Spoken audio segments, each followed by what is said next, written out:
Hello everyone. BCom students के लिए आज हम स्टार्ट करने वाले हैं अपना चैप्टर नंबर 8, जिसकी हमारे पास हेडिंग क्या है, डाटा इंटरप्रिटेशन। चैप्टर जो हमने 6 किया था वो भी कुछ ऐसा ही था कि आपको रिप्रेजेंट करना है डाटा को ग्राफिकली। ठीक है, यहाँ पे भी हमारे पास कुछ ऐसा ही होने वाला है। The process of deriving conclusions, एक ऐसा प्रोसेस जिसमें से आप कुछ कंक्लूजन्स को बाहर निकालते हो। किस में से निकालते हो? गिवन इन्फॉर्मेशंस में से। आपके पास कोई भी इन्फॉर्मेशंस है किसी भी प्रोडक्शन से रिलेटेड, चाहे वो क्रॉप्स की हो, चाहे वो किसी भी फैक्ट्री की हो, चाहे वो किसी भी लेबोरेटरी की हो।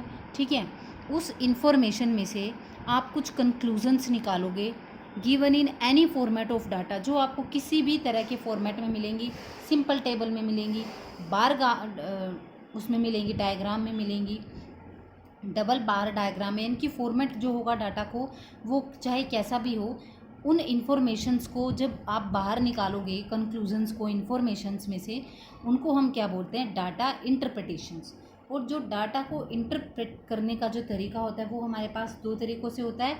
या तो आप उसको टेबुलर फॉर्म में आप दिखा सकते हो, न्यूमेरिकली भी दिखा सकते हो, या फिर आप ग्राफिकल फॉर्म में भी दिखा सकते हो। ठीक है, तो एक एग्जांपल करेंगे, उस एग्जांपल से आपको क्लियरली समझ में आ जाएगा कि हमने करना कैसे है। जो एग्जांपल हम यहाँ पे लेके चले हैं उसकी डेफिनेशन मेरे पास क्या है? Studying the following table and answer the questions given below. आप जो ये टेबल गिवन है इसको अच्छे से रीड आउट करो, और इसी के नीचे हमें कुछ एक क्वेश्चंस हैं जिनका हमें आंसर देना है। और ये जो टेबल है ये किस पे बेस्ड है? Production of sugar by 6 major production unit of India. India के अंदर मान लो कि 6 प्रोडक्शन यूनिट्स हैं किसकी? शुगर की, जो कि क्या प्रोड्यूस करती हैं? शुगर को प्रोड्यूस करती हैं। हमने उन यूनिट्स को, जो इंडिया के अंदर 6 मेजर लिए हमने उठा के, उनके हमारे पास नेम क्या है? ABCDE और F। ये 6 मेरे पास क्या है? प्रोडक्शन यूनिट्स हैं। और हमने यहाँ पे कुछ मंथ लिए हैं। इन मंथ्स के अंदर जो शुगर की प्रोडक्शन है वो ये यूनिट्स कितनी कितनी प्रोड्यूस करती हैं। ठीक है, अप्रैल के मंथ में जो हमारे पास ए वाली यूनिट है वो 310 प्रोड्यूस करती है। और जो हमारे पास 310 खाली नहीं है, ये प्रोडक्शन की जो यूनिट्स हैं वो है मिलियन टन्स में। ठीक है, मिलियन टन्स में है। ए हो गया, बी की प्रोडक्शन दिखाई हुई है 5 महीनों की, सी की production, D, E and F. जो सबसे पहले वाला क्वेश्चन है वो हमसे क्या पूछा हुआ है? Which unit shows continuous increase in production. कौन सी ऐसी यूनिट है जो कि दिखाती है लगातार बढ़ोतरी किसमें? प्रोडक्शन में, ऑफ शुगर की ओवर द मंथ्स। पूरे के पूरे मंथ्स में ऐसी कौन सी आपके पास यूनिट है जो कि लगातार बढ़ोतरी दिखा रही है उत्पादन में शुगर के? तो वो हमारे पास कौन सी है? देखो, 180 है, डिक्रीज हो रहा है 179। अगर हम ए यूनिट की बात करें तो 310, फिर 318, यानी कि ये बढ़ गई है 320, 326, 327। दैट मीन्स कि हमारे पास वो कौन सी यूनिट है। अब अगर हम आगे वालियों पे जाए, 169, वैसे तो 177 बढ़ रही है, फिर 188 ये भी बढ़ रही है, 187 कम होगी ना, तो इसका मतलब ये नहीं हो सकता। तो हमें डायरेक्ट दिख रहा है कि हमारे पास जो यूनिट है जिसने सबसे ज़्यादा प्रोड्यूस किया ओवर द मंथ्स शुगर का प्रोडक्शन, वो कौन सी है? वो हमारे पास ए है। ठीक है, और ए हमारे पास वो यूनिट हो जाएगी जिसने सबसे ज़्यादा प्रोडक्शन किया है। तो हम अपने आंसर में डालेंगे, फर्स्ट का जो आंसर होगा वो हमारे पास होगा ए यूनिट, या फिर यूनिट ए। ठीक है, अब हम अपने सेकंड क्वेश्चन की तरफ मूव ऑन करते हैं। In the case of unit E के केस में, in which pair of month the production of sugar is equal. कौन से ऐसे दो पेयर आपके पास महीनों के जिनमें शुगर का उत्पादन बराबर तरीके से हुआ है? तो हम देखते हैं कि ई बात की गई है ई यूनिट की, तो ये मेरे पास ई यूनिट है। ई यूनिट के अंदर आपको प्रोडक्शन चेक करना है शुगर का कि इक्वल कौन कौन से मंथ में हुआ है। तो I have the 2 months, the first one is April and the second one is May, right. ये 2 महीने मेरे पास ऐसे हैं जिनमें क्या हुआ? The production of sugar being equal. From the given table we see that in case of unit E the production of sugar is equal in the month of April and May. ठीक है, so the answer of the second question is the production of sugar is equal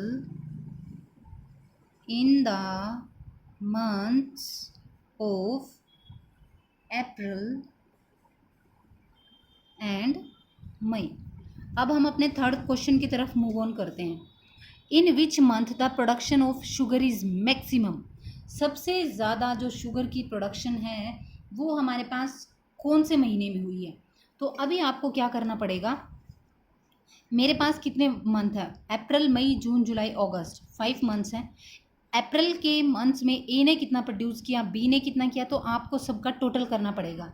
सबका total करने के बाद जिस B month में total units का आपके पास प्रोडक्शन निकलता है वही आपका क्या हो जाएगा, सबसे हाईएस्ट मंथ हो जाएगा.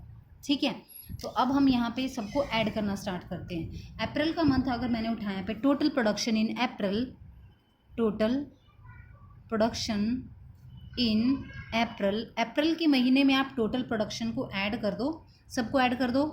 310 180 प्लस 169 प्लस 137 प्लस 140 प्लस 120. मैंने हॉरिजॉन्टली सबको ऐड करना शुरू कर दिया. क्यों? क्योंकि ये अप्रैल के महीने से बिलोंग करती हैं. ठीक है, जब मैं इनको ऐड करती हूँ तो मुझे मिलेगा 1056. नेक्स्ट मैं यहाँ पे करती हूँ अप्रैल के बाद मई. मई को मैंने ऐड करना शुरू किया, यहाँ पे मुझे मिला 318 प्लस 179. मैं यहाँ सबके टोटल ही लिख देती हूँ एक बारी. मई में मुझे मिला 1098. उसके बाद मेरा आता है जून, जून में मुझे मिला 1106. फिर आता है मेरा जुलाई, जुलाई में मुझे मिलता है 1136. फिर मुझे मिलता है अगस्त. ठीक है, अगस्त के मंथ में मुझे मिलेगा 1113. तो आप इन पांचों में से देखो कौन से महीने में सबसे ज़्यादा प्रोडक्शन हुआ है हमारे पास, तो वो हमारे पास किस में हुआ है, द मंथ ऑफ जुलाई. ठीक है, in the month of July. ठीक है, ये देखो सबसे ज़्यादा है ये 1136. हो गया ये भी. उसके बाद हम अपने फोर्थ वाले पे जाते हैं. जो मेरे पास फोर्थ वाला है वो क्या है, in the month of June, जून के महीने में which unit have a share of more than 25% of the total production of the sugar. 25% किसने ज़्यादा दिए हैं टोटल प्रोडक्शन में से. अब देखो जून का महीना ये है, जून का टोटल कर दो. इस टोटल में जो आपका टोटल है उसमें सबसे ज़्यादा 25% किसने दिया अपना, सबसे ज़्यादा कौन से महीने ने दिया है. तो हम देखते हैं एक बारी कि कौन सी यूनिट ने दिया है. तो टोटल कितना आया था हमारे पास जून का, अभी अभी हमने किया है जून का, ये रहा हमारे पास टोटल. 25% किसका निकालना है, ऑफ जून मंथ का टोटल. 25% ऑफ जून, जून का कितना है 1106. 25% दैट मीन्स आप 25 के नीचे क्या रख दो, परसेंटेज का मतलब 100 मल्टीप्लाई 1106. 25 वन जा 25 एंड ये हो गया आपका 4. जब आप इसको कैंसिल करते हो, 4 को डिवाइड करते हो 1106 के साथ, तो 4 को देख लो, 4 2 ज़ा 8, यहाँ पे मुझे 3 मिला, 7 ज़ा 28 हो गया, एंड 2 6, ये मेरे पास गया 6 पे 24, 2 बचा, 2 बचा है तो आप एक कैरी कर लो यहाँ से 0, तो ये कितने पे गया 5 पे, तो 276.5. ठीक है, तो फ्रॉम द टेबल से जो यूनिट ए है उसने सबसे ज़्यादा शेयर किया 25% किसका, total production of the month of जून का. ठीक है, क्योंकि हमें ये पता है ना कि भाई जो ए है हमारे पास वो सबसे ज़्यादा ही आ रही है. अब वो सबसे ज़्यादा आ रही है तो इसका मतलब कौन कर रहा है, सबसे ज़्यादा ए ही कर रहा है. आई होप कि यह वाला एग्जाम्पल आपको क्लियर हुआ होगा. चैप्टर 8 में सिर्फ यही है कि आपको गिवन टेबल मिलेगी इन्फॉर्मेशन, उसी के रिगार्डिंग आपसे कुछ एक क्वेश्चंस पूछेंगे, फिर उन क्वेश्चंस का आपको बड़े इजीली से आंसर दे देना है. ठीक है, काउंट करके इनमें से ही, कोई ज़्यादा टिपिकल नहीं है. क्लियर भाई.